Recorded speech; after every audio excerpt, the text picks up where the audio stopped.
Live and rotating hair colors. It's the Vocal Minority Podcast. I did not get the right dye in, so I think I'm still green, but I don't know. I'm like a badger. I just want to know when it's my turn to have. Yeah, that's what I wanted to have the orange hair, and I thought it was my week, but apparently not. You should always have the orange hair. You're forged for life. God damn it.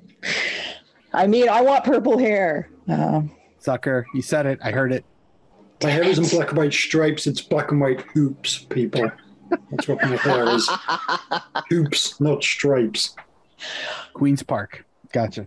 Mm. All right. Well, hello and welcome to this week's episode of the Vocal Minority Podcast, the podcast that wonders, should we start our own streaming service? Would be hilarious. On this week's show, we talk about a wild one in Nashville. Welcome back yet another X-Red or two. Discuss the scrappy gray mice. Look ahead to flyovers and more. And now this week's panel. Delighted with the special match in which he was gifted. Welcome to Duncan Fletcher. That was fun. That was a genuinely entertaining game to watch. There hasn't been many of those this year. True. It was fun. Becoming a charter member of the Fairweather Fan Club. Say hello to Mark Hinckley. You know, the other side has shade. And I'm talking about Forge. And what the hell? It was like 50 degrees Celsius on the field. I mean, anyway. I'm still surprised the match went ahead. I was shocked. I'm like, honestly, you guys, like, ultras, like, that's ultra. The fact that you want to be in a furnace in front of the sun for 90 minutes plus, you're insane. But again, 2022 is the year of no heat stroke at football, and I'm winning so far. So, traditions. The team's called Forge. You can't really get away with like shying away from heat. That's true. Oh, maybe it's deliberate. They're like making sacrifices to the weather gods to like up the Forge factor. Wondering why we're talking about the T-terrorists again, because didn't we just do that? It's Tony Walsh. I wonder why anyone ever talks about them. Fair. Good point. Fair. That is an excellent point, sir. As for me, I continue to resist Hamilton's blatant wooing. I am your host, Kristin Knowles, and now to our show. But we signed Hamilton for Hamilton. Woo. I know. Woo, woo. Yeah, don't bring him up either, all right? Him and his goals and spectacular play and whatnot. It's like podcasting with owls.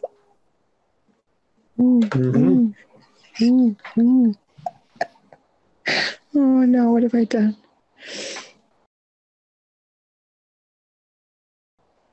All right, first up on the show, look back at what's been happening. And normally we dive right into a game recap, but some news superseded that and then figured into the match. So we're going to talk about it. Back from the Premiership, it's Richie Larea. What? Ooh. Premier League veteran? Indeed. Yes, Tony. The luster on our club has never been more lustrous. We're collecting all the major leagues. We really are. For our major league. It's what do we got left? We've had a Liga, right? Yep. Cheru. Yep. Yeah. We had a Bundesliga. Torsten Frings. Yep. Oh yeah. Oh wow. You're very good. Yeah. Jimenez. Syria A is just becoming old hat now. Yeah. Syria A is our When isn't backyard. it? Yeah. De Guzman obviously was in Spain. Yeah. Syria is, one of them, yeah. I think Colin Samuel was in the Scottish Premier, wasn't he? Oh, God. That's a league. Good. Yes. That is a league we have heard of. Vidi was from Argentina, their Premier Division. Yeah. That's a league. Yeah. So Gil probably played in Brazil. definitely played in Brazil. We've definitely had people come from Brazil. Still does. Mm-hmm. Didn't Soteldo come from a Brazilian club, or did he come from Venezuela? He came from oh God. Yeah, I think he was with the Brazilian. Not Corinthians. Yeah. Santos.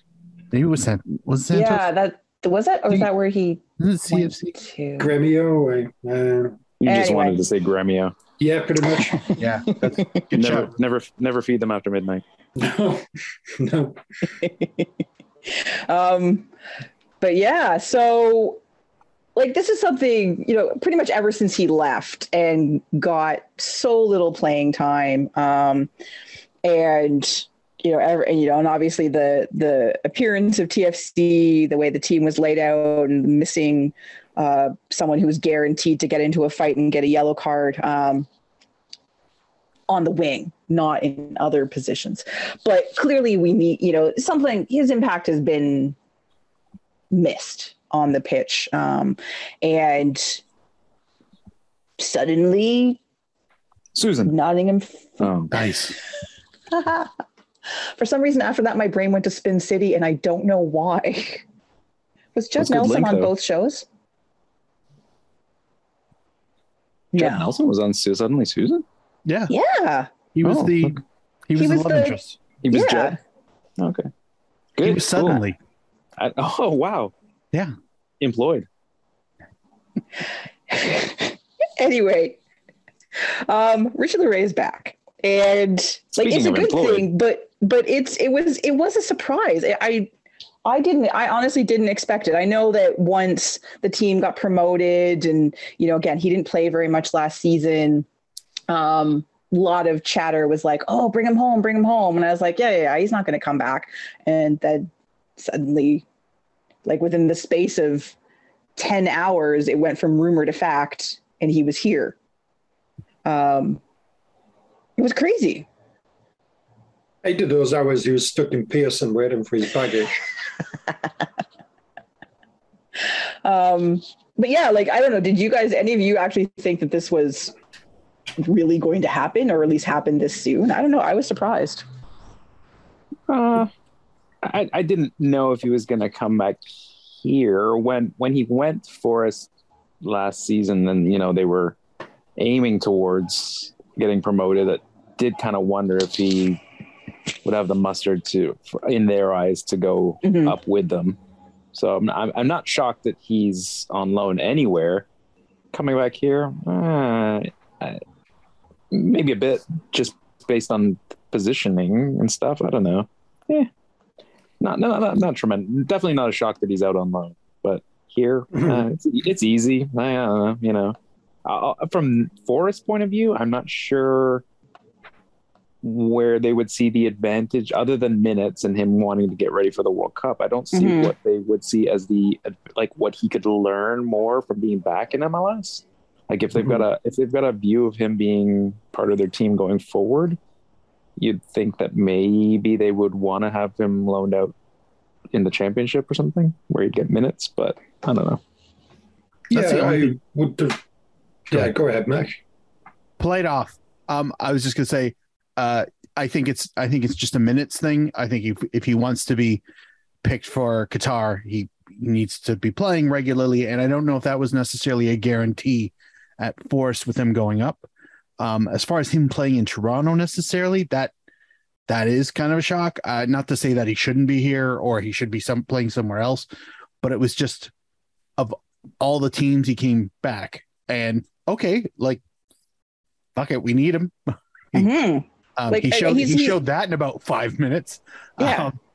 So like it makes sense. It's just the speed of which it all kind of happened. And I don't mean the speed of is he coming to when he got here. I mean, he just fucking left and he's back. And I don't know if it hasn't been a calendar year. So like, that's incredible. Like, okay, here it is. I think that it probably is World Cup related. I think more than likely, if that wasn't like an issue, then probably maybe loan out to like a championship team or even League One or somewhere else in Europe and kind of keep really like trying to get himself visible over there. But I think it's kind of like World Cup. It's like, all right, let's go back, let's get minutes here. And Toronto is a very visible place for the Canadian team. So, I think it's probably World Cup related. Is why Larea would have probably pushed to be coming back here. But, Is his Well, loan what go ahead. what is the duration of his loan? Strong question. That is a great question. I actually can't remember. I thought it was rest of MLS season, because then that would make sense, because he could go back in January and either they could make a decision then if he's going to go elsewhere. But like if he's signed a full year loan like for Forest's full season, then that makes very little sense for his future, because then obviously he wouldn't be playing for Toronto again until March or whatever. So no, I think I have to assume it's only till January, but yeah, probably. Is anyone else kind of like a little concerned that there's just kind of like too many players? We just like to constantly be signing like players from like the Canadian national team right now. It's all like it's like, oh, we could do with another midfielder. Oh, Mark Anthony Kay. All right. I've needed another centre back. Oh, Daniel Henry's available. So we could probably do with some fullback. Oh, Richie Larea. I'm not entirely sure it says a lot about our sort of general scouting that the solution is always, a Canadian guy. Isn't that convenient? And for one thing, Duncan hates Canada, so that's exactly. I was actually thinking that it was, but like I get what you're saying, Duncan, but I do also think that like they're not just being like, we need like random, like they're at least bringing in players. Say what you want about Daniil Henry, he is a solid defender that have some quality and that do fill a specific need for Toronto. Like we do need these things. We have needed this help. Yes. These players are available, and also sometimes if you can get a player that's decent quality and above, that's a known quantity, that has, built-in relationships, you've got built-in chemistry, they know the city, they know the system, they're from, like there's a lot of things that you can cut away from that you don't have to reintegrate these guys. You don't have to worry culture shock or anything like that. Like they know they're from here. But Dad, I don't know, it just seems very like 2009 for me. And it's just like, let's get to Dero and Stereo now. Let's get to Guzman as well and Ali Gerber, and it's just like, all right. Whenever we identify a need, we'll go for this one specific place. Do you play for Canada? Is Barry McLean your agent? Then you're our guy. We don't need scouting. And it kind of seems like we're doing the same thing. It's like, Italian guys, go them. And now Canadians. Do we not have a scouting network beyond these two places? I felt they were doing more XTFC as opposed to Canadian in terms of these last pieces. That's how I was looking at it. Sure. And I thought the Canadian thing was a bonus. Yeah. I was thinking more about they're from our program, they're from our team. There's that thing built in. I wasn't even necessarily thinking about the Canadian aspect. It's a long time ago that Daniil Henry was here. And Mark Anthony but he was here for a long time. Wasn't Dero here more recently? Yes. And Daniil? Well, yes. Very quickly. Larea's loan agreement runs through the summer of 2023. Well, that makes no sense. Wow. So he's going to be back here for the start of the MLS season next year? Yeah. Mm-hmm. And then go back to Forest in June for training camp? For the beginning of their season. Yeah. Interesting. That's weird. They'll be back in the championship by then, so that might make sense. Because, is he going to go back there and, he's ready to fight for a place in the Premiership team? Probably not. So, but they're going to loan him out to somebody else. So, but I find that would make me more optimistic about their want in him going forward. True. Like, no, I'm not pulling punches at MLS, but to get ready for either the step up for MLS or if they do go back to the championship, Richie Larea didn't, he had barely a cup of coffee playing in the championship, so you'd want him to get those minutes, but I don't know, whatever. I'm not an agent.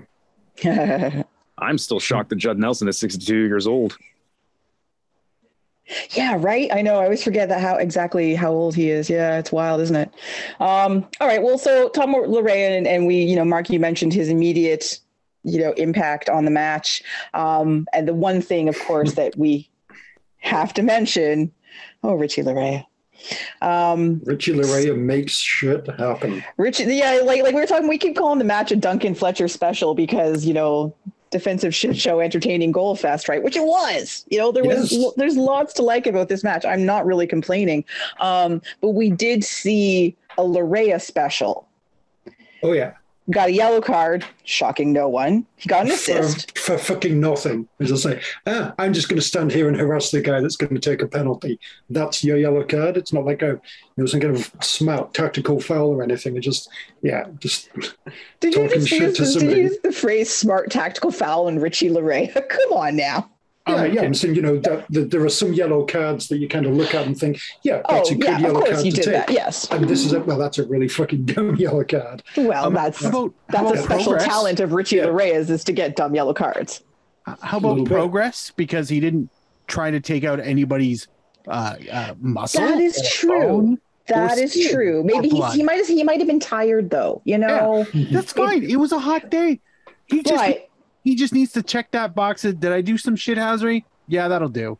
And that's fine. But we have to talk about the penalty because again, it's a Richie Larea special. Someone breathed on me, so I fell in the box and I got a penalty for my team. I was just like, I'm laughing about it because it's so classic Larea. I do still shake my head at it because it does drive me mental. But it was everything all in one match. Yeah, and once you've been exposed to it for a long time, it can potentially get a bit frustrating, or eventually the shortcomings, you kind of notice them a bit more. But for now, for just a little one game, this guy's amazing. Fantastic. Keep it up, Richie. Did he get his old kit number back? I thought so. Hard hitting questions. Okay. Don't know. What was his old kit number? Yeah, I don't remember what his old number was. What's his new kit number? 22. Yeah. I'm fairly certain it's the same. If only we had someone who hosted a kit show. Yeah, kit show, not squad number show. What do I look like, Duncan? Not squad number show. I'm not paying attention that hard. Give me a second. I'll find it. I'm about 80% certain it's the same number. Anyway, so within that match, so we had the Richie Larea special, we had the Jonathan Osorio brace, which was lovely, and then we had that goal from Insigne. Kristin, I think you're missing over the fact. I thought it was lovely. You're skipping over the fact that TFC scored a fucking penalty. That's true. You're right. I totally glossed over that. Yes. Yeah, that was actually, you know what? Good point, Duncan. You're right. That actually might be the most important aspect of the entire match, is that they converted a penalty. Yes. Good job, Bernie.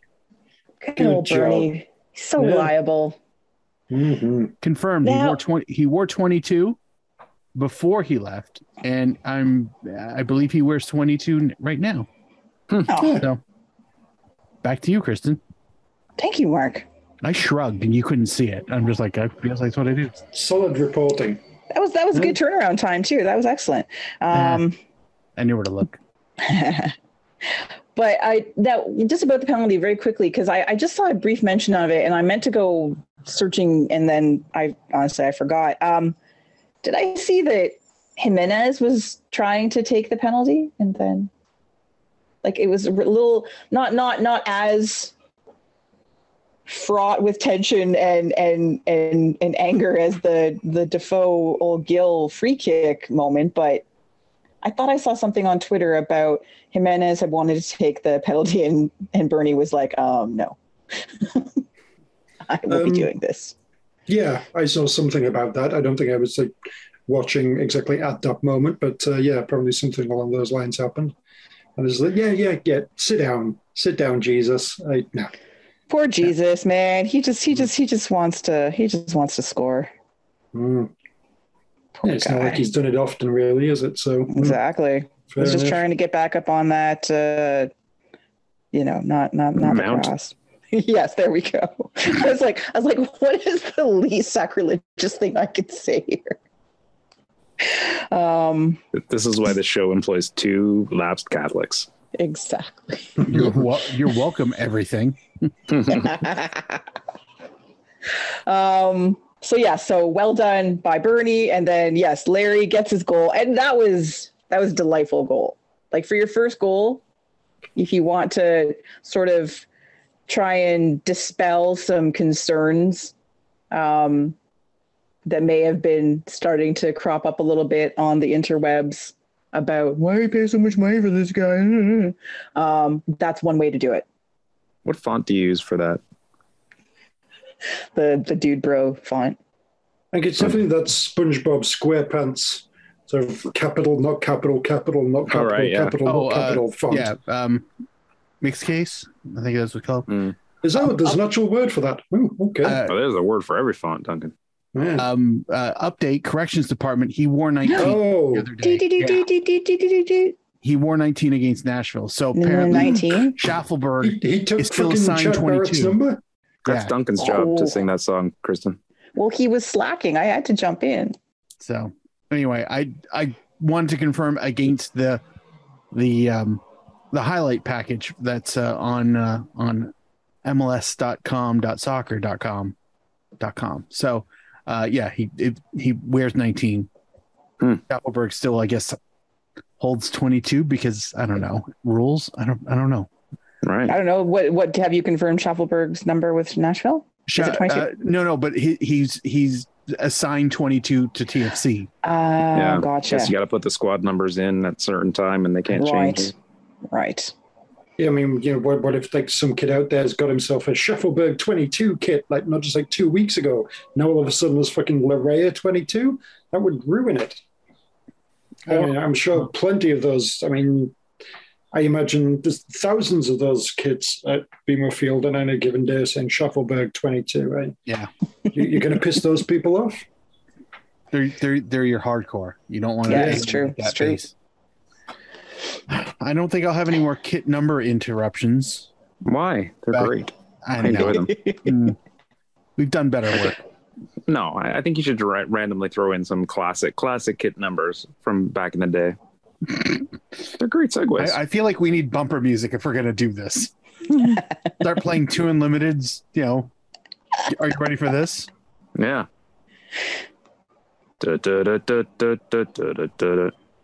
Benoit Cheroux, 8. Yes. Yeah, see, much better than the how much this shit cost bit that we did last week that did not fly. So, yeah. Anyway, question. Go for it. Sort of, related to the match. Adrian Can's number. Oh. How many abs? All of them. All of the abs. I wish his number was 6. Or 8, actually. Would it be more of an 8, really, right? Can you have an 8-pack? I don't know. I don't know. He looked like he had at least 10. Possibly more. Anyway, the question was? The question was, what are your thoughts on at least on the Twitters, the growing push to give TFC's vacant DP slot to Jonathan Osorio?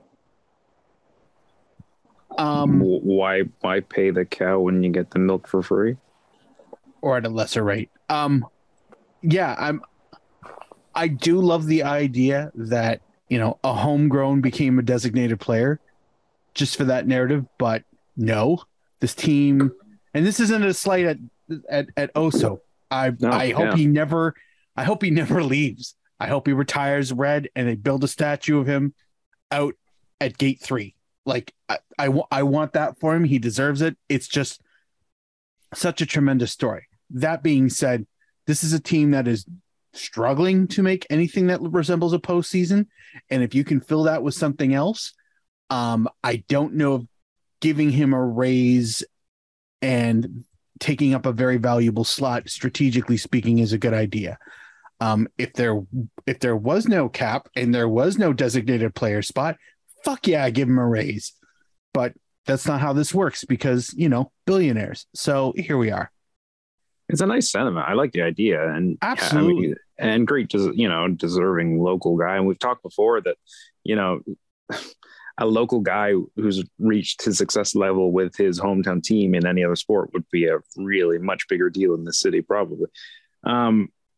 If his contract was up and he was like peaking and was getting a ton of interest from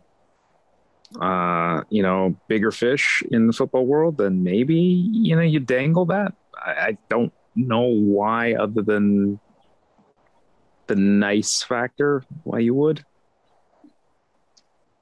Yeah. Mm-hmm. Yeah, I pretty much agree with both of my esteemed colleagues on that one. It'd be good for him, but is that the best for the team? Maybe not. I'm not just like in my head, the Osorio statue. What would be the pose or the moment that is being encapsulated there? It's over gesture. Can you immortalize that in a statue? That's what I was wondering. I mean, that's exactly what I was thinking when I was in Mexico. Yeah. I mean, that definitely works when you can see all the gestures going back and forth. Can you get to just one specific moment of that would work? Well, maybe. If I had to, I would just pick whenever he scores a goal or two or has a miserable game. Angry. He always looks at angry Osorio. It's true. It's true. He rarely looks actually happy. Even drumming, he looks angry. I could imagine him at the breakfast table, like when he's home visiting his parents, and he's just, somebody makes him bacon, eggs, and toast, puts it in front of him, and they're like, "How's your breakfast, John?" It's great. Just unimpressed, angry, but he's genuinely loving it. It's perfect. The eggs are the exact runniness. The toast is just slightly toasted, but it's well buttered. The bacon's crispy, the coffee's hot. Everything is perfect. But picture his face being intensely angry, like you pissed him off and then fed him the shit. That's the face I want on there. Preferably to look more like his face and not like, say, Cristiano Ronaldo's face, because I want it to be honorable and not just like comedy gold. So anyway, agreed. Okay, all right. Okay. Maybe in a barber's chair, getting one of his famous haircuts. That'd be pretty good, actually. Of course, looking intense. Oh yeah. It's the best haircut he's ever had. Exactly. So the look on what the fuck are you doing on his face? Can you imagine this barber looking in the mirror for a reaction, and it's just like, I'm dead. Intense stare. He also made the last haircut I'm ever giving. I hope it's one of those barbershops that has the mirrors on both sides, so it's like infinity intensity. Oh my God. No one should have to deal with that much intensity, Tony. That's dangerous. I think you need a license for that. There's explosions for that kind of intensity, and I say this with all jest and love and respect for Mr. Osorio, but I wonder if it pains him to smile. Like it's just like you pull a muscle type thing. Like, he's out for 2 days because the barber finishes and just suddenly has a very dramatic single nosebleed.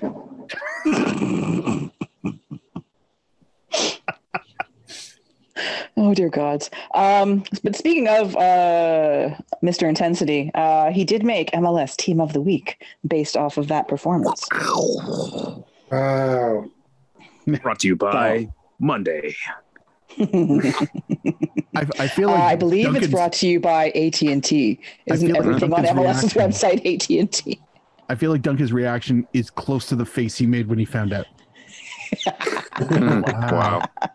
Thanks. And Insigne made the bench of the MLS Team of the Week. Brought to you by Wednesday. Again, we discussed this. He wasn't really on the bench. He wasn't out there doing some extreme warm-ups or anything like that. The Team of the Week bench people should be people who are actually on the bench. I know. Did you good warming up? Excellent. You're on the Team of the Week chairs. bench. You like to sit? Chairs. Lazy boy. Lazy boy, yes. Reclining. All right. Well, moving on from TFC, a little CanPL talk this week, and like there's a couple things. So Hamilton remaining top of the table right now after just barely, may I say, beating the Wanderers. Like they've won 6 straight.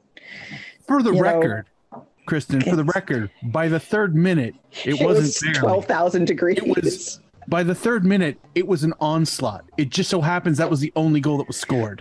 All right. Like second minute, they score a goal. You're thinking, holy shit, by this rate, they're going to win like 42-0. That was the only goal. It just that was it.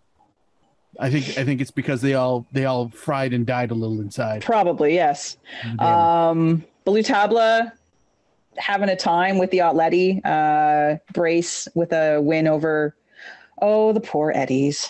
I feel I am genuinely concerned about their existence as a team going forward. Didn't you call for their extinction a couple weeks back? I did not. Pretty sure I remember. Yes, I know. I'm sure you remember it that way. You guys are awful. Hang on. See if I remember to do this. Hey, let's play that clip.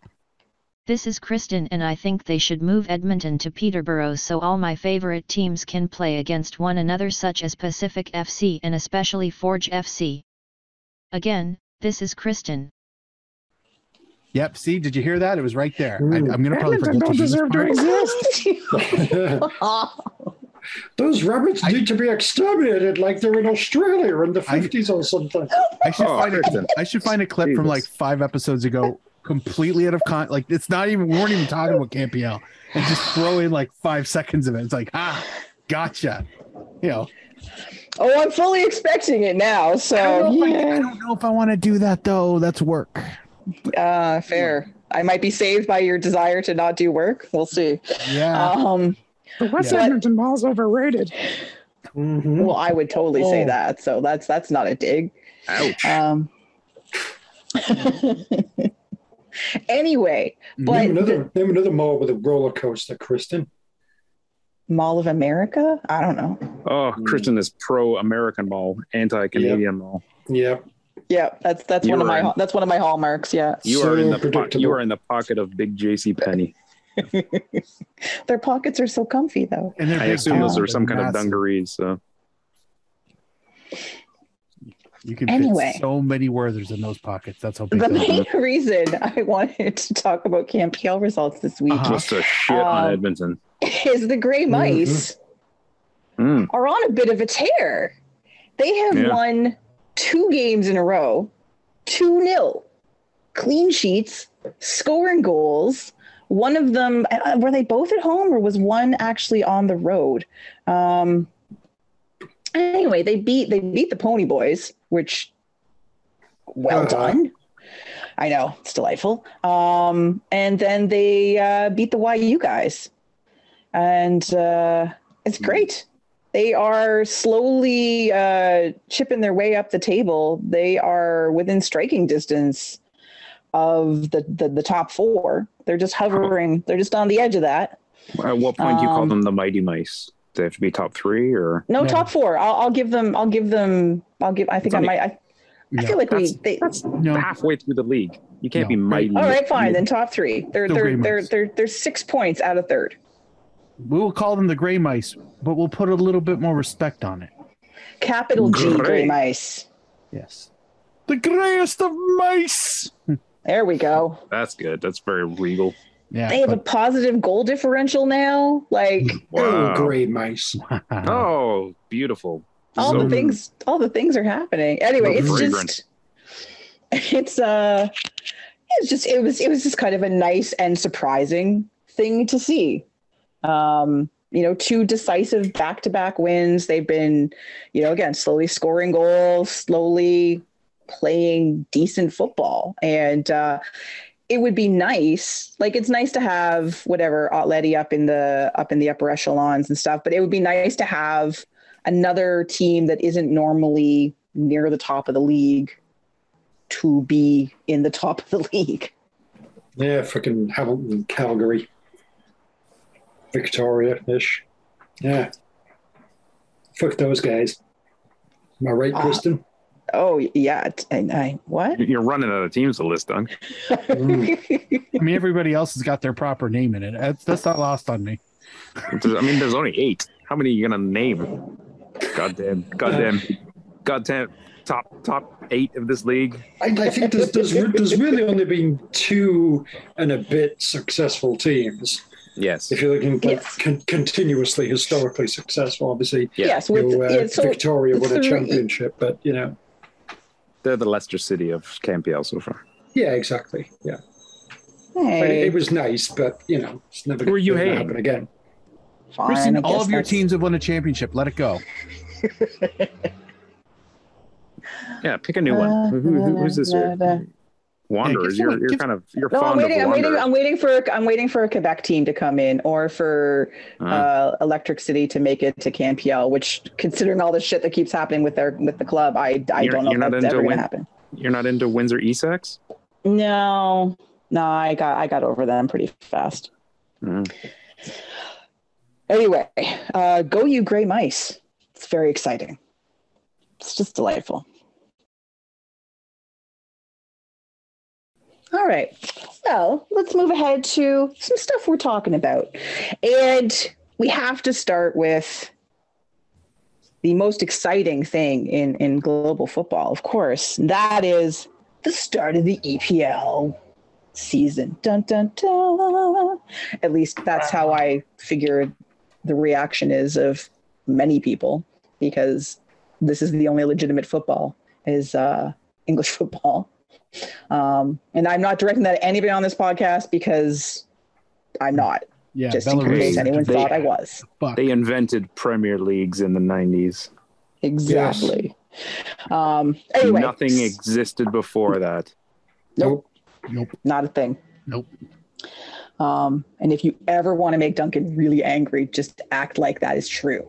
And it's true. Well, all I want to know is, Premier League came along and, it's like historical records have to start again. How come when they changed the name to the Premiership, they didn't have to start it again? And when they changed the name back to the Premier League, they didn't have to start again? Why was one rebrand worth restarting, but not the other ones? I think every year they should reset all the records. Yes. It's the only fair way. Every time they get a new TV deal, at least. Oh God, that would be. Can you imagine all the asterisks, the different they'd have to color code the record books to match the different TV rights or streaming rights. What were their colors again? Hold on, I need a new folder divider. Or for the 2022-23 English Awesome League, Arsenal, Liverpool, other teams.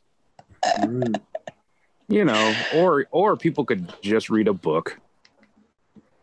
Books. Like the internet. Books. But they never crash. True. Anyway. Books do not crash unless you are clumsy. Well, good point. Made of glass. Yeah, that's true. It's not really your fault. The book's fault.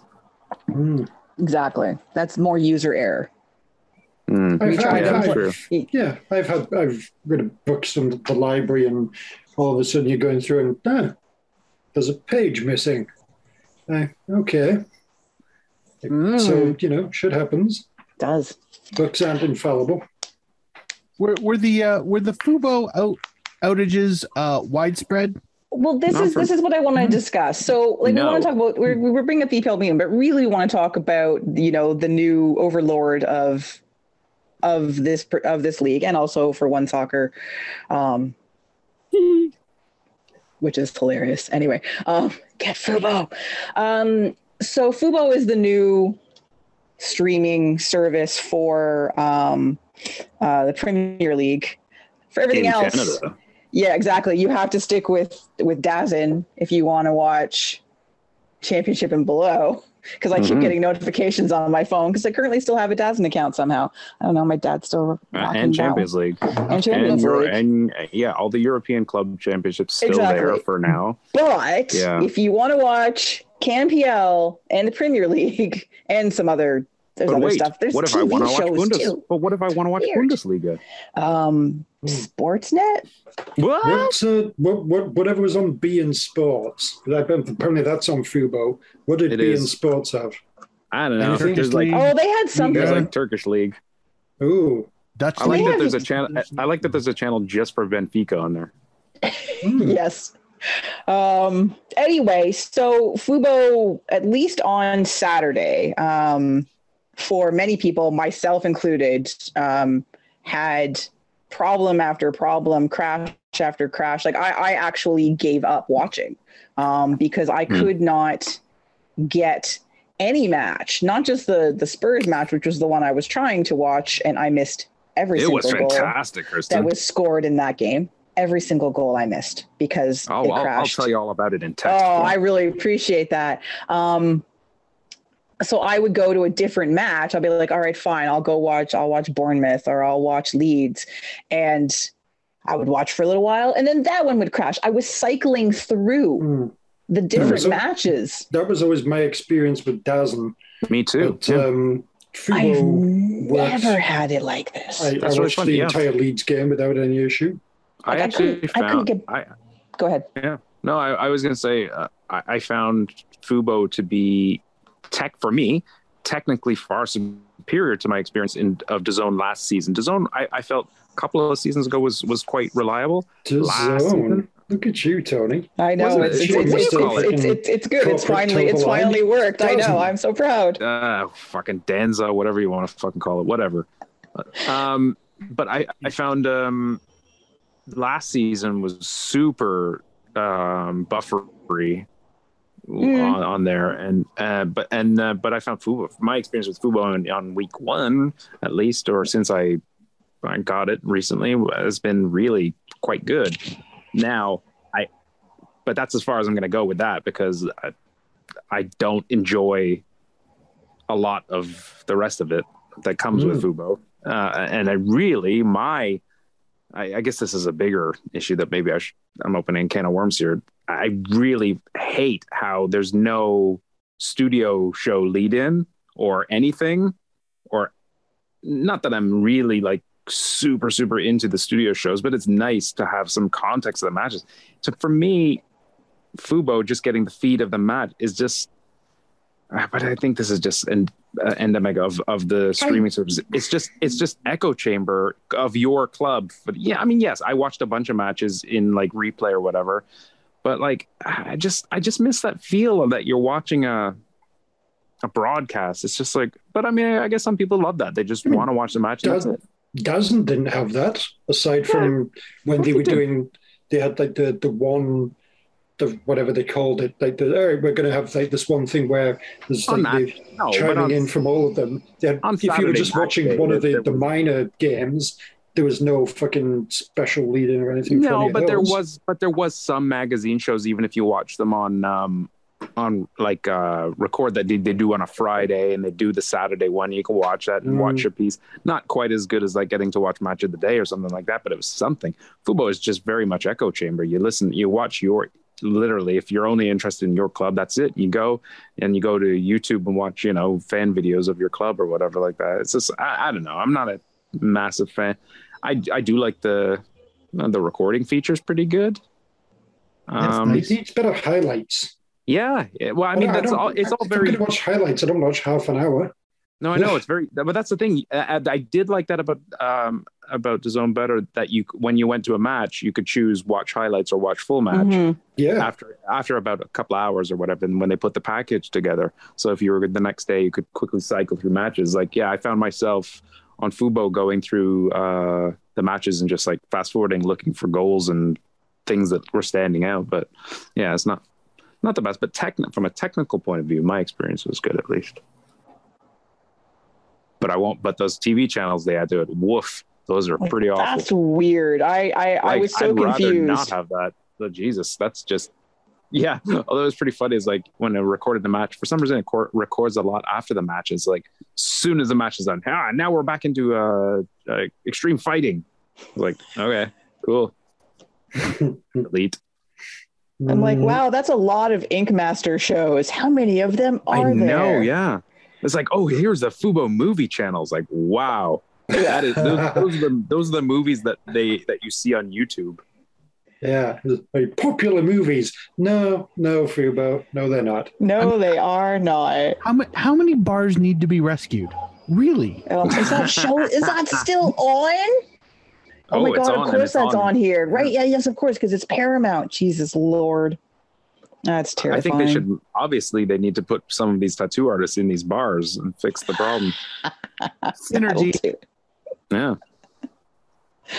Oh. Come for the jalapeno poppers. Stay and get yourself a sweet tat in the corner. By an ink master. So, dear listeners, what I want to know from you is how many of you have kept DAZN and also have Fubo to cover as much as possible. And for those of you that are CanPL fans, how many of you dropped your One Soccer subscription? You can't drop your One Soccer subscription. I tried to do that and they told me, but I'm going to give you a refund. What? You paid up until June, you fucker. You're not getting anything back. So I've got both of them until June. Oh, shit. Seriously? That's why I only kept 2 Soccer. Yeah, there you go. Yeah. Oh, wow. Yeah, I specifically said, okay, you're on this Fubo thing now, so I don't need this. So can I get a refund on this little bit of it? And they got no. Media Pro says no. Oh, Media Pro says no. Media Pro says no in a Spanish voice. Indeed, yes.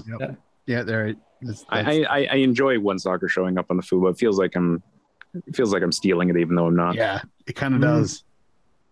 Like I could be watching this through the regular website or app, but this feels dirtier. Yeah. Speaking of the app, is anyone using the Fubo app? I haven't installed it yet because it has like a 1-point-something star review. I was like, wow, everyone really hates this app. I don't know if I want to install it. I downloaded it. I had a game playing on my phone while I was sitting outside reading the paper on Sunday morning because, that's as much as I needed to be paying attention to Man United. Yeah. They changed their name? Yes. Yeah. It's a Finally. rebrand, I think. Man, nice. This deal is just, if they're not changing the leagues, now they're changing the club names. Brought to you by fucking. Look, let me know when they change it to goddamn Arsenal, okay? Just let me know. But I had the app. I put a game on my phone and it worked fine. Okay. Yeah. I mean, a lot of the ratings, I was reading the ratings out of fear before buying Fubo, but when you read a lot of the ratings, they were like from Canadians who bought it thinking they were getting the package that Americans are offered. So not really carefully reading that, oh no, yeah, Americans with Fubo get all these channels and this and that. And then they bought Canada thinking they were going to get the same thing. And so there's a lot of that. Technically, it's okay. It's fine, no problem really with the app on it from a technical. And it cast okay and everything. Mm-hmm. Yeah. Okay, it's good to know. I hadn't installed it yet. I was just doing it straight from the browser, but I would prefer to be able to cast from my phone. So, all right, maybe I'll try that this weekend. Preferably, I'd like one place where everything was. Wouldn't that How great would that be? Remember those days? Did we ever have those days? Well, I don't think we actually did have those. We had days when it was on one thing and we complained that there was only a certain amount of matches on. And, right. Right. And were before those that, we had days. And before that, we had Graham Leggett. Oh. But I'm not. Hey, Graham Leggett was a savior. No, I know. That's why I said, oh, Graham Leggett. Legend. All right. Well, moving on from that. Couple anniversaries for the Canadian women's national team, the XNT. On the weekend, on Saturday, it was the 1-year anniversary of the gold medal win. What did you get them? A card. What is the 1-year anniversary? But I mailed it. It's paper. Oh. But I mailed it late. So I know. I hope Cincy still likes it though. Did you recycle one of the pamphlets from the Victory Tour promotions? Dude, you're ruining it. Oh, sorry. Anyway, It was, because the Olympics, obviously the time difference and stuff, and the match got moved, and the match was, early the next morning, but not as early as some of the other matches had been.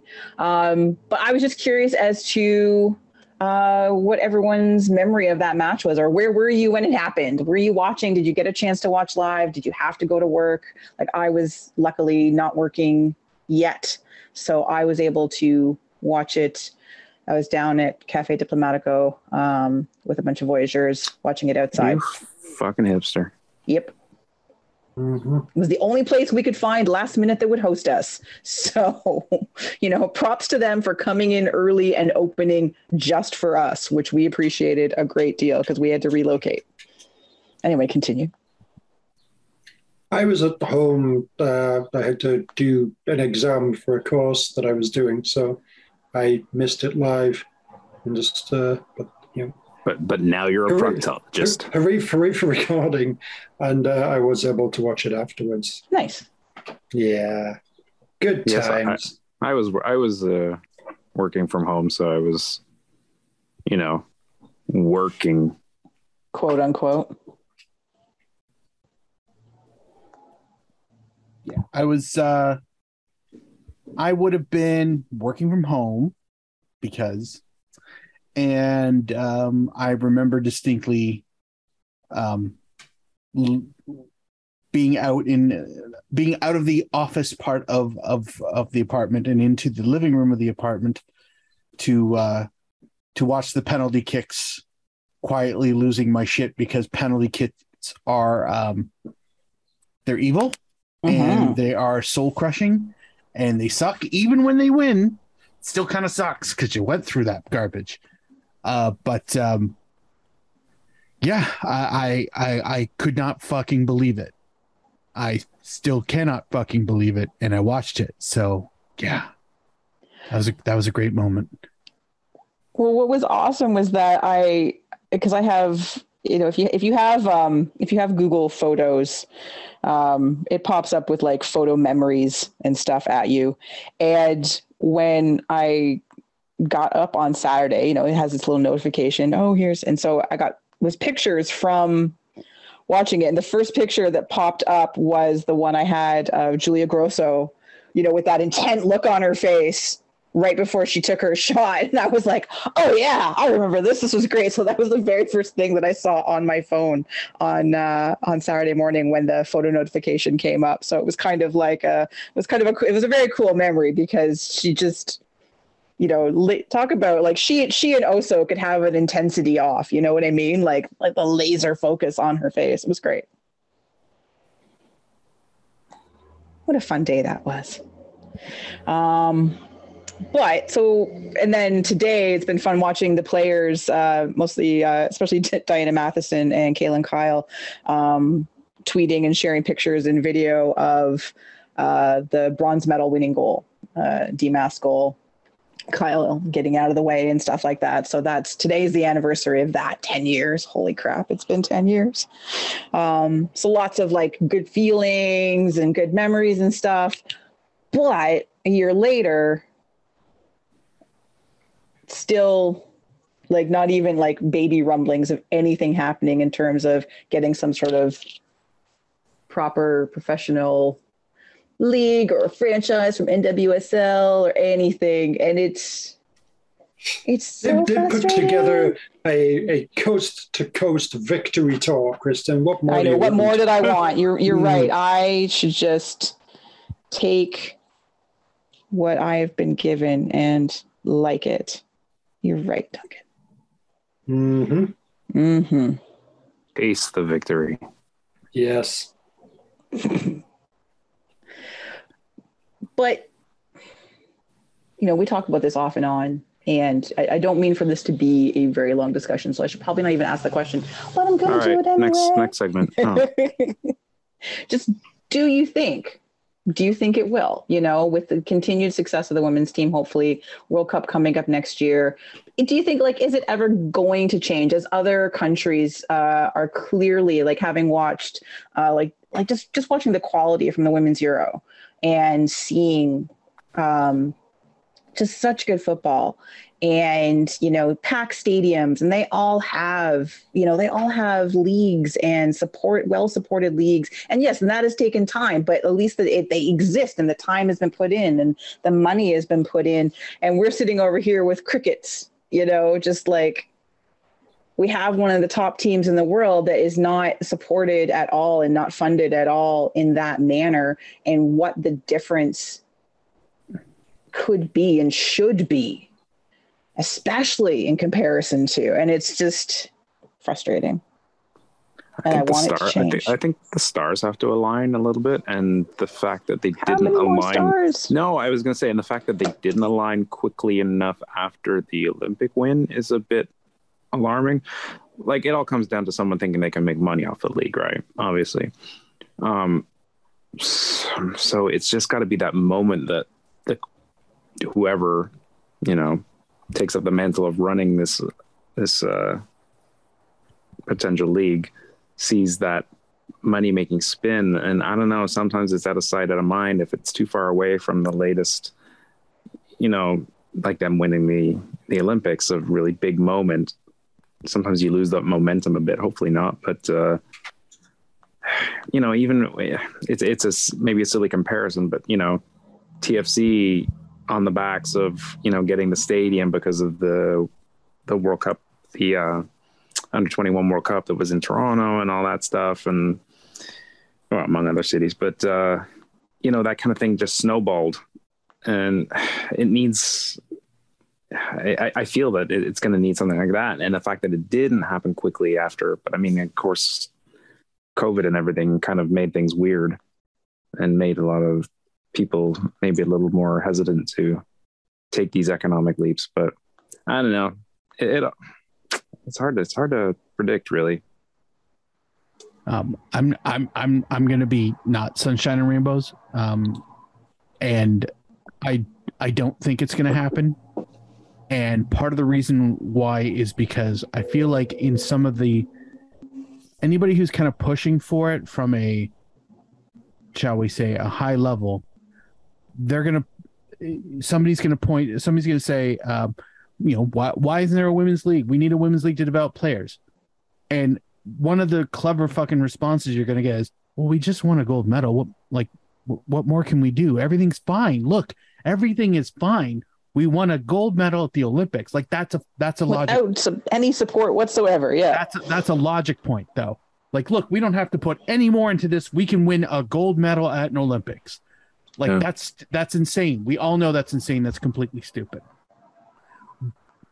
I mean, I think for now that they're just kind of still going with the whole sort of North American model of it. Well, there's, you know, there's a league there in the US. There's a bunch of our players that play for this team, and I presume that thing is still going on where, you know, the CSA is like contributing some cash towards allowing Canadians to play in the NWSL. I believe that is still the case, yes. But yeah, it seems like that's where they've put their, that's the basket they put their eggs in, and said, all right, this is what we can do. Because, you know, there's obviously challenges with doing that sort of thing in Canada, just geographically, mainly. So, yeah, it seems like they've gone with, all right, we'll try and get ourselves, get, you know, a bunch of our players let's get a Canadian basket, you know. Yeah, I mean, but is that a potential avenue, though? It is.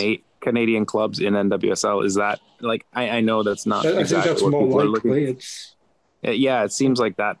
Like, there's arguments for both. Yeah, no, and the only argument for, like, obviously a domestic league of Canada's own is probably the better option because of, you know, all the control over numbers and everything, and you can have, but easier on the other hand to get a couple of wealthy benefactors to purchase a franchise for an existing league than possibly taking the chance on, you know, and sadly there will be people who look at CanPL and say, well, that's not really, you know, a really super solid economic example at the moment. You know, it's surviving, You wouldn't say flourishing. No sports league makes money within the first 5 to 10 years. Yeah, no. I'm not putting. Don't get me wrong. No, I know. I know you're saying, not. I'm just saying because that's the argument that we hear over and over and over again that it's not financially viable.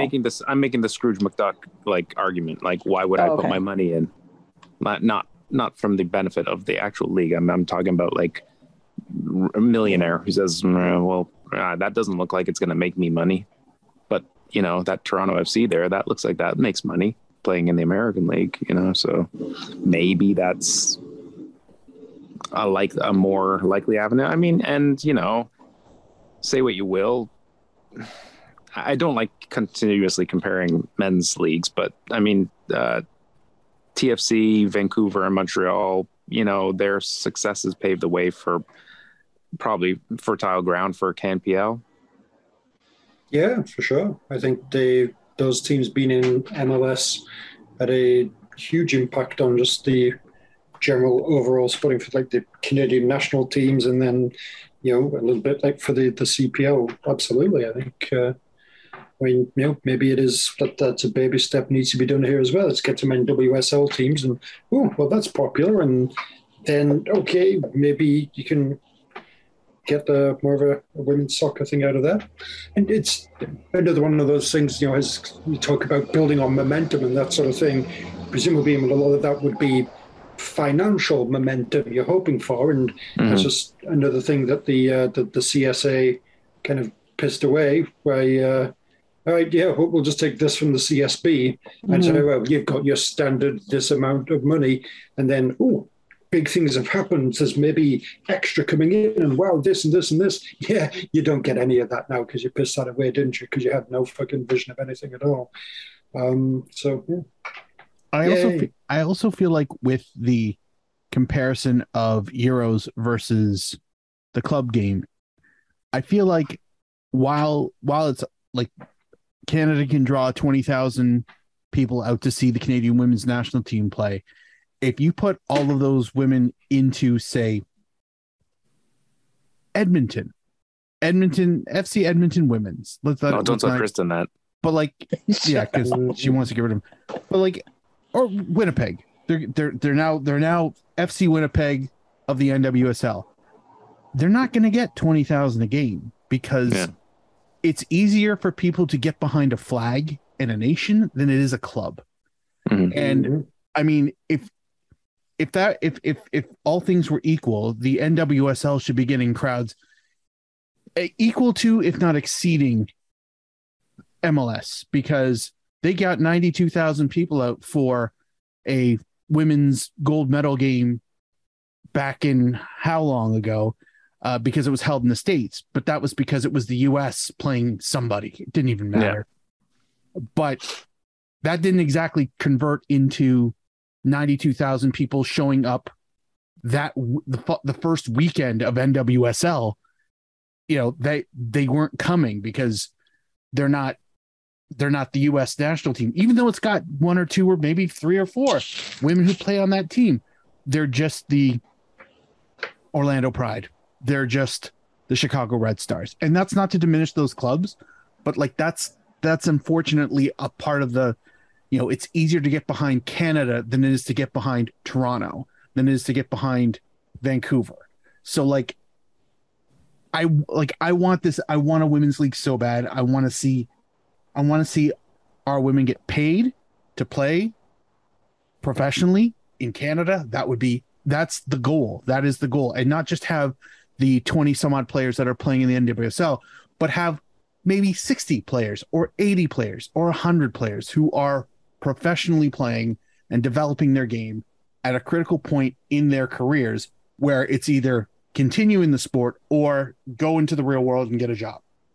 So like a non-soccer job. I mean, that's what I mean. So not working in Canadian soccer business. That sounds like a good solid job. You seem to have some business. It's got business right there.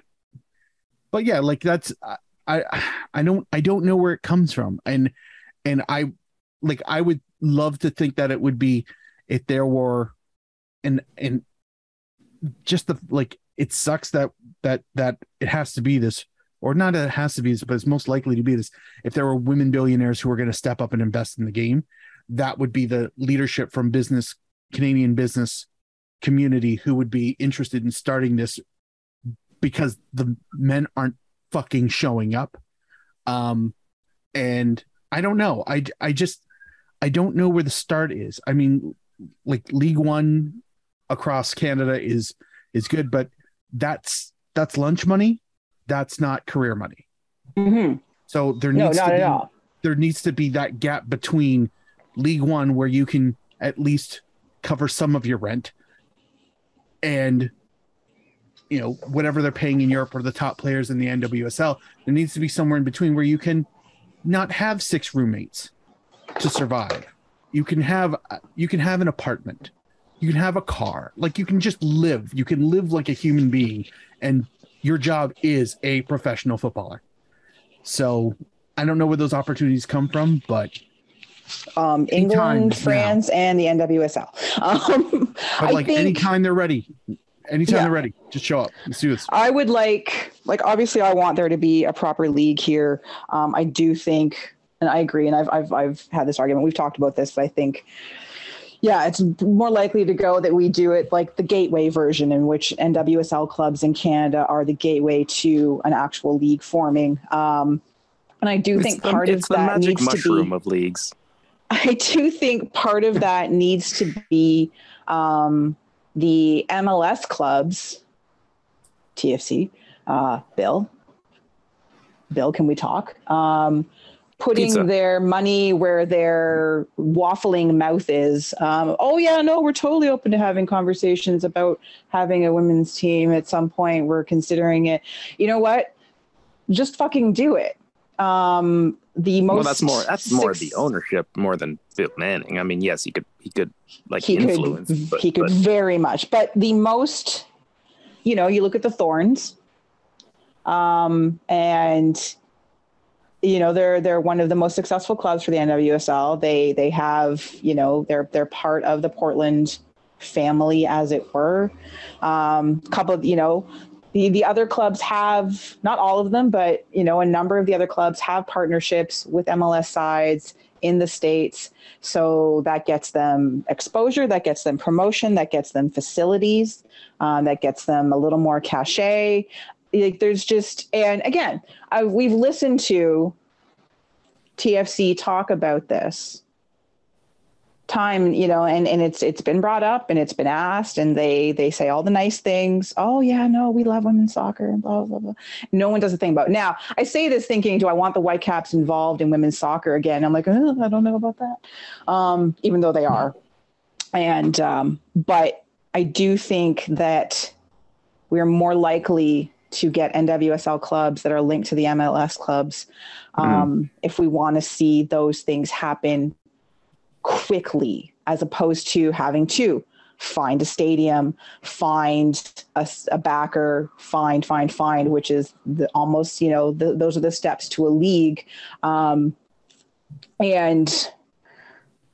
not that I want. What do you think's better for women developing though?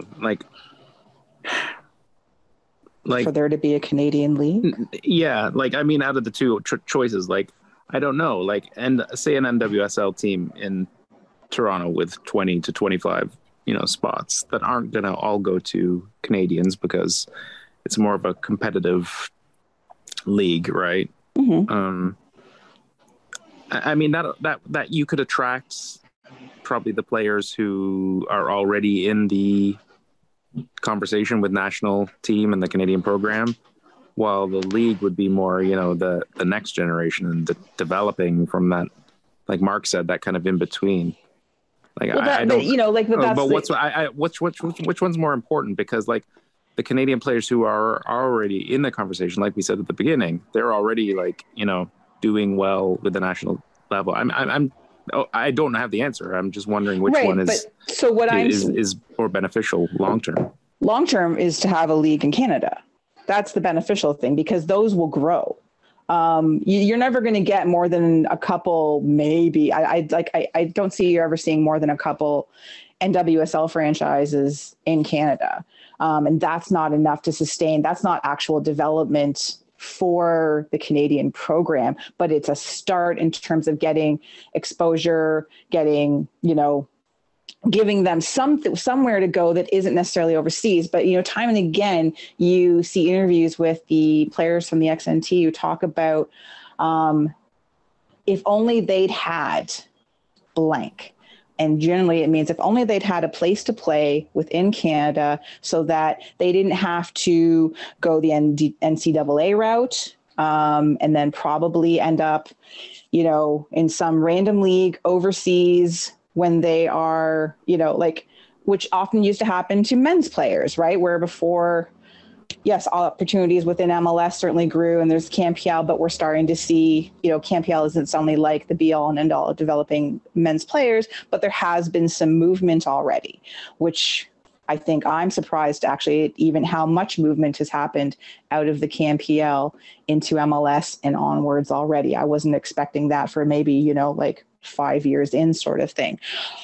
But you need a place for, players who are like, you know what, maybe I do want to keep playing for a little bit. Maybe I am better than I thought, but the thought of trying to catch on NWSL or move to Europe, maybe that's too much, but there's a league here that I have an opportunity to get minutes and to play and to be surrounded by my fellow Canadians, and my family can come see me watch. And isn't that cool? And that changes your perception of it. But it also, again, it broadens the exposure for young players.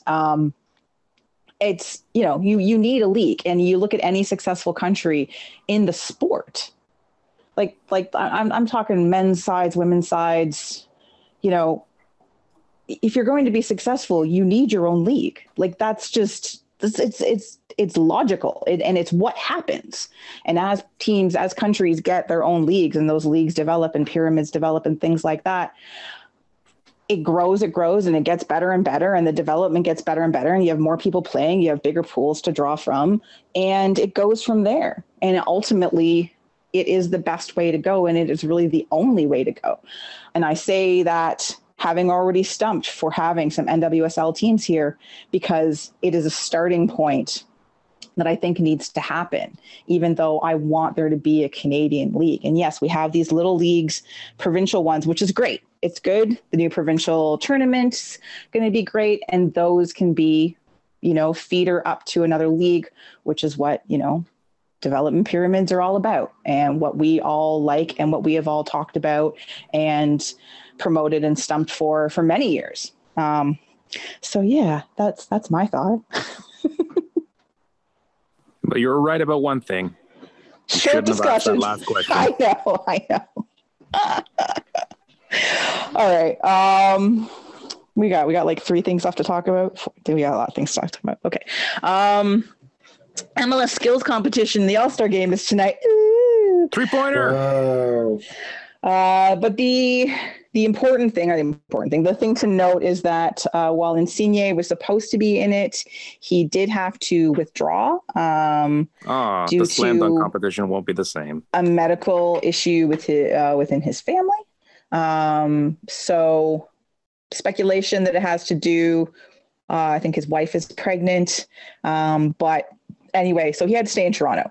There's a family medical situation following the Nashville match, requires him to stay in Toronto with his wife and children. So, he's got obviously the full support of the club. I think the thing that comes out of this, and you'd hope, although MLS is such a stupid league, because involvement, once you've been drafted into an all-star event in one way or another, like you are like contracted to do this, and other leagues do this as well, right? I think the the NBA does this.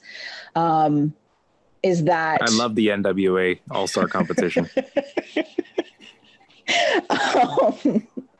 Anyway, didn't last year they had, but straight out of Compton. I'm just like, oh, what have I done? Is that it was so easy. I know. Oh God. If they don't show up, if they don't participate, there's potential for fines and or suspension. And so yes, that's a good look that's a great look, right? So hopefully the league is not so stupid as to suspend or fine a player who has a family medical issue going on, which is why he is not participating in their stupid skills competition. So what you're saying is expect MLS to fine and suspend him for this weekend's match. Yes, right. That's exactly what I am saying. Yeah. Anyway, we hope everything is okay with Insigne's family.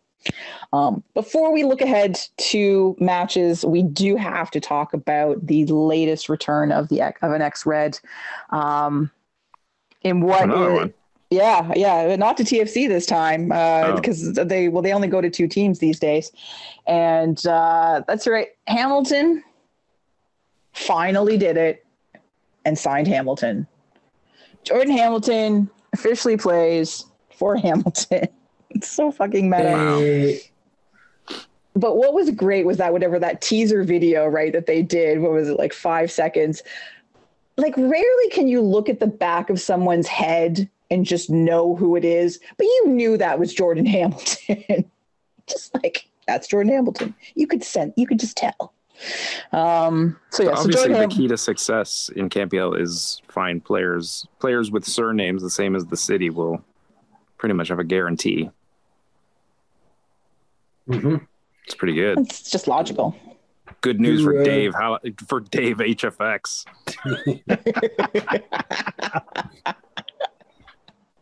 Yeah, Bobby Velour's. I was literally just gonna say Bob Velour. Ladies and gentlemen, welcome to stage Bobby Velour. I imagine there's somebody in a Slavic country who's Pacific, but it's not Pacific, it's a niche. Milan's Pacific. Yeah. Love that guy. He's fun at parties. It's just nice that, Hamilton's jerseys, at least one of them out there, will actually say Hamilton on it now. That's delightful. Because they never use that. You're right. It's a good point. To be fair, on the current home kits, it says Hamilton on the tramp stamp part. So, which is a first. It only took him 4 years. Congrats. But now it says it twice. So, overkill. Why doesn't it just say it in the freaking badge? There you go. Kristin hates Barry Edmonton. She wants him to be revoked. Yes. Jesus Christ. Anyway, welcome back, Jordan, on your strange mystery tour of all the leagues. I'm starting to lose track of all the places he's played. I hope this one sticks for longer than 6 months. I'd like to see him catch on. I'd like to see him stay with a team for at least a year. How long was he in Ireland for? Like 6 months. It wasn't that long. No. I don't think. Wasn't it just in the winter that he signed with them? It was winter-ish. I remember his videos. And then how long was he with Indy 11? I don't know. Like, it just seems like he's had some difficulties staying with a club. What are you saying? I have concerns. Yeah, he was Kristin there for Knowles. Are you calling him a problem child? No, well, I'm starting to wonder. I wasn't calling him that. I like Jordan Hamilton. I've had a lot of time for him over the years, but doesn't sound like it. Stop it. Sounds like you're calling him Jordan Edmonton. Jesus Christ. Yeah, he signed with the Rovers in February. And in June, it was announced that Hamilton would leave the club by mutual consent. What were his numbers there? Like appearances, any? 13 and 2. Huh. And then Indy 11, he signed with them March of 2021. September of 2021, Hamilton and Indy 11 mutually agreed to terminate his contract at the club. He loves a mutual separation. And so with them, 18 appearances, 5 goals, solid.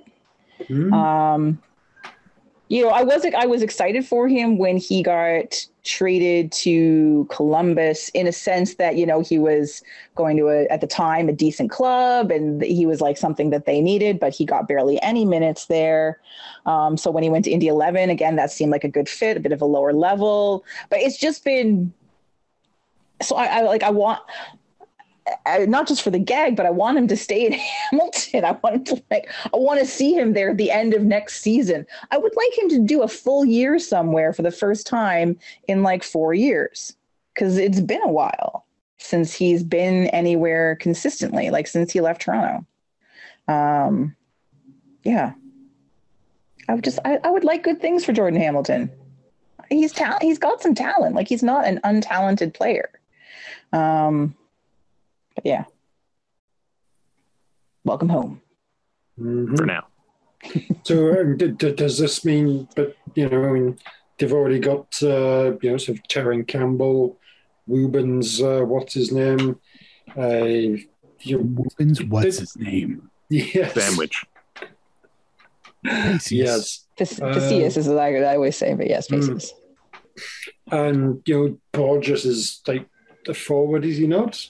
Technically, or more of a midfield, I know.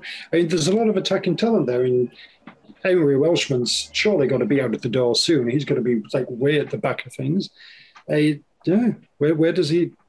Is this going to be oh yeah, he'll definitely get minutes there, because I don't really see that there's a guarantee he's going to be playing lots for Hamilton.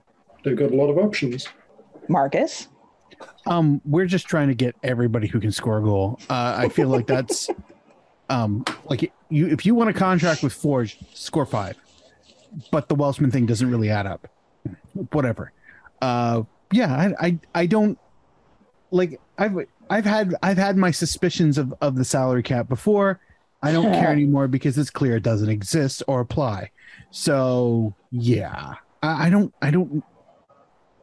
It's becoming the sausage principle. I don't want to know what goes into it anymore. I just want to enjoy the fucking thing, and I don't want to care about the salary cap, because clearly nobody else in the league seems to really give a shit about this. And I'm starting to wonder if CanPL's rules are also written on napkins. Tim Hortons napkins. Much like well, those won't absorb a thing. Not even ink. But yeah, like I just I don't know what to make of it. It just seems like getting Terran Campbell was overkill, and they still keep going. Like, it's just like Campbell's amazing, but like we already had like 3 goal scorers, and that was before Pace's really kind of like showed up and became like the goal scorer. The goal scorer. Like, yeah. Like, we knew he was good last season, and now he's even better. So, like, it's insane, and it's greedy. And while they should share, we should share at the end of the season. So, all right. Well, I want to know more about the sausage principle. You don't want to know what goes into it. That sounds like a good, like, educational novel, like a big book. Yeah, sausage principle. Mark Hinckley's The Sausage Principle. It's about a school for food stuffs. Oh, I like that. The sausage is the principle. Oh, wow. Of the school. That's a twist I was not expecting. Not the way I was going with it. I you know what, Duncan? I think let's just pitch it to Netflix now. Let's get it over. It's like an anthropomorphic thing, and it's basically Beverly Hills 90210, but all the characters are foodstuffs. Different kinds of wieners. Obviously. Yeah. Yeah. The hot bratwurst exchange student. Dear gods. All right. Everyone pushing around the Vienna wieners. Ooh. You're so tiny and wet. Time to move on from this segment. Yes, it is. Good call. Yes. I do what? Time? Yeah, okay, good. Forcing it through. I like it. Thank you. All right. Just like the sausage principle. Jesus Christ. All right, moving on to what's coming up. We're going to look ahead to TFC's next 2 matches. They do have 3 within the next week, but we're only going to talk about 2 because, damn, it's a lot. They'll score some goals, they'll let a bunch in, they'll get some points, but not all of them. Fun will be had. Move on, yeah. So they've got 2 home matches, which is what we're going to talk about. 2 home matches. I know, but against Portland on Saturday, and then next Wednesday against the Tea Terrorists. Again. Yes, exactly. I know we just talked about this. This Saturday's match is, of course, my favorite match of the season. It's the give your already bought and paid for tickets instead of the team donating their unsold tickets to members of the military in their, annual unnecessary and performative act night. It's military night. My favorite. Everybody knows this. So I won't be there. I know you'll all miss me terribly. But this does frustrate me every year that there's email after email and post after post. Donate your tickets. Donate your tickets. You donate your tickets, fuckers. Stop trying to, you're clearly just trying to make money off of this. Like, just, you know what? You want the members of the military to be there. Donate your tickets. You have unsold tickets. You're the club. Be magnanimous. Instead of trying to double dip and get... But then how would the troops know that the regular people respect them? Oh, is that what it is? It's all about the regular people love for the troops. I forgot. Drives me crazy. Anyway, so enjoy the the winter camouflage kits, and I'm sure there'll be a flyover and whatever else is happening. But anyway. Yay. I don't even know how Portland's doing in the league right now. Are they playing well? Are they doing good things? I don't even know. I didn't even look. I was like, they're in the West. They're all the way over there. Yeah, they're doing stuff. They're doing things. They're excuse me. Are they playing games and scoring goals and stuff? They're currently in 7th in the West. Yeah. Which means it's their road form. It's not great. Still, somehow. If it's better than Toronto. That is doesn't take much. Exactly. That's like most of the league. All right. So then, let's just move directly into player to watch for this one. Actually, I'm going to go first because I was assigned a player to watch. Okay. Because I keep picking players that do things against us no matter what I do. So it's from Jonathan at J Misen H on the Twitters. Next week's player to watch is Timbers backup keeper David Bingham, because he has only played twice this season, which means, of course, he will play on Saturday and stand on his head. But I was assigned this player via the Twitters. So that is my player to watch from Portland for this match. He's going to come on in the 33rd minute after an injury and make 2 penalty saves. So something like that. Oh, for sure. 100%. Like, it's just, you're the, what's the opposite of a kiss of death? That's you right now. Okay. That's you. Kiss of life. The stab of life. Is that what the opposite for both? Wait a minute. Stab is opposite of kiss? I don't know. Something good, something violent. That's what. Look, it doesn't matter. Whatever you want to use, that's what you do. Okay. Yeah. So that's of life. I don't look. I'm trying to deconstruct. I know. Everything here. All right. So since I'm Mr. Rambly here, I'm going to go with Chara. He's got 5 goals and a buttload of assists, and annoyingly talented. Yeah, Yimi. Both of them are like this family. It's ridiculous. Is it really Jimmy? There's a pronunciation guide for his name, and it's YMMI is Jimmy. Yeah. Jimmy Chara. Jimmy Chara. Those are delicious, by the way. Shaka Khan. Mm-hmm. Yeah, Jimmy Chara. Feel for you. Sorry. Fine, I'll go Diego Chara. Too many Charas. Too many goddamn Charas. Tony, which Chara would you like? Well, since we're talking about plurals, everyone knows a player named Larry would be amazing. What about a player named Larry's? Ooh. Go on. Larry's Mabiala. Player to watch. Oh, too many Charas and too many Larrys. It's amazing. Yep. He's a BOGO Larry. It's 2 for 1. Oh, that's just they had a sale? Yeah. Nice. Although there is Blake the Ventura Bodily. McMahon. You think, but he shouldn't be playing for Portland. He should be playing for where, Mark? Minnesota. I'm just glad that's terrible. Terrible impression. So good. All right.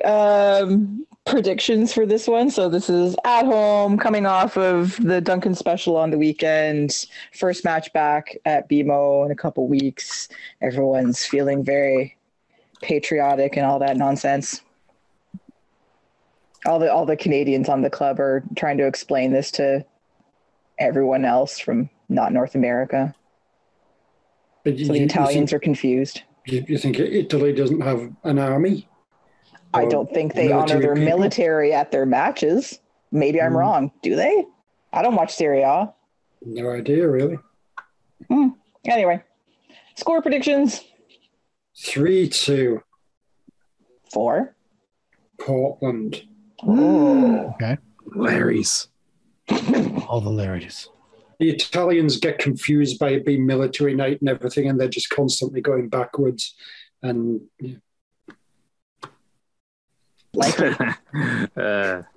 Duncan. Classic Italian retreating military joke from the British Book of Stereotypes. Oh God! Someone else go, please, quickly. 5-3. What? Oh. 4? I'm going for an extra Duncan special here on this one, and I'm gonna say Portland, but not before Toronto gets the lead. And then they sub off all the DPs, and then it collapses. Wow. 2-1 for the Torontos. Nice. Hooray. 3-1 for the Torontos. Well, I know. I said 3 goals as well. I just defensive. Yeah. So hooray. Half hooray. Huzzah. All right. And then Wednesday night, again, home versus the T-Terrorists, who just over a week and a half ago played so entertaining. We just got to see it again. Yeah, exactly. That 0-0. Oh man, I was on the edge of my seat. I still don't remember most of that match, dear gods. So new player to watch. Anyone want to? I don't even remember who I picked the last time. It wasn't Who him. did you pick last time? I'm looking so I don't pick them again. I can't pick Josie out. Well, I could pick Josie Altidore, but that's cheating. That's just funny. Who did I pick?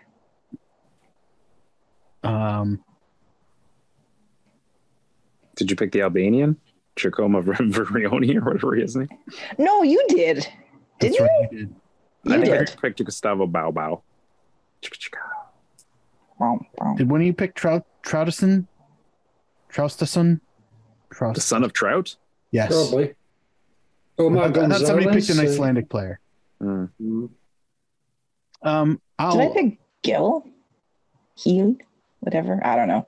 Boateng? Oh, I picked. Anyway, it doesn't matter. You guys pick while I look for someone who hasn't played very much, who will likely come on and do terrible things. Tommy McNamara. I've always liked him back when he used to be a thing. He's apparently still somewhat slightly a thing, so let's go with him. Tommy McNamara. Bye. Yeah. See ya. Yeah. Brandon, bye. Bye-bye. I'm going to go with Sebastian Leggett. I know it's Leggett. He's there too. God, I keep forgetting the people. Boom, boo, boo. Let it get. Nice. Let's get ready to rumble. Oh, very nice. No one's getting that reference on here. Like we don't have British listeners. We're multinational for sure. Yes. I'm gonna go with I don't know. This Renix person. I don't even know who that is. Renix. That sounds like an 80s like movie, like where they tried to make a character and they exactly thought like Mannix, but exactly. He's like the bargain basement Mannix. Yeah, Renix. Yeah, he's homegrown Kid, whatever. All right, Renix. He's my pick. Huzzah. Nice. I'm super excited by this. I don't even How know. could you not be? This match Right? is... It's Renix. It's a very emotional return for Omar Gonzalez. Would this be his first game back if he plays? TFC legend so. Omar Gonzalez? Yes. Mm. Only 11 games so far, or 11 appearances so far this season. Mm. How many has he started? 7? 7 starts, 11 appearances. Oh, Omar. Fred Ward is Renix. No, Fred Ward is Remo Williams, and don't you forget it. I'm picturing this as pre-Remo Williams. But that Remo Williams is perfect. That's a perfect kind of character. Like that. It is actually, yeah. Renix is Remo Williams. Renix is Remo Williams.